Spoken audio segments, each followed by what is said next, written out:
Hey guys, I wanted to share with you how I make my homemade pumpkin puree that's just like what you get in the can. In the UK especially, canned pumpkin puree is really hard to come by, and when you do find it, they're usually really expensive.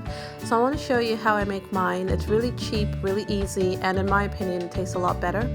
So I just used a variety of pumpkins here. You don't necessarily have to. I've got a culinary pumpkin here as well as a couple of onion squashes. You can just use butternut squash if you don't have these ones. In fact, I usually use butternut squash, but seeing as we're in the thick of autumn, I thought I would try a few different ones. So as you can see, I'm cutting my pumpkins across rather than lengthways because it's hard to cut through the stems of the pumpkin. So do that with all the pumpkins and scoop out the seeds.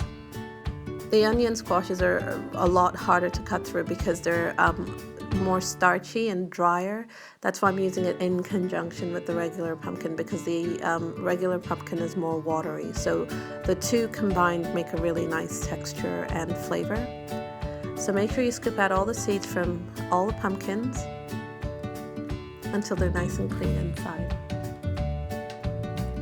When you've cleaned out all the pumpkins, lay them face down onto a parchment-lined baking tray and roast them in a preheated oven at 200 degrees Celsius for 45 minutes.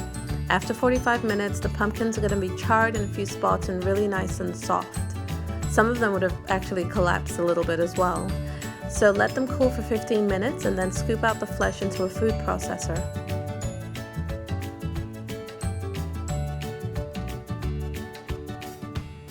When you're done, put the lid on, whiz it up until it's nice and smooth. You may need to scrape down the sides a couple times, but don't add any liquids or anything. Just keep going until it's nice and smooth. It took me about 3 or 4 minutes.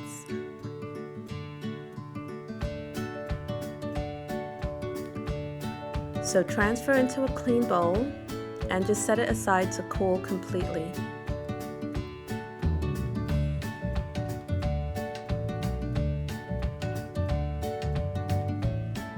What I like to do is make a well in the middle of the puree just to make sure it cools a bit faster. So go ahead and do that if that's what you want. When it's cooled right down to room temperature, I just prepare it for storage in the freezer because I'm not going to use it all at the same time.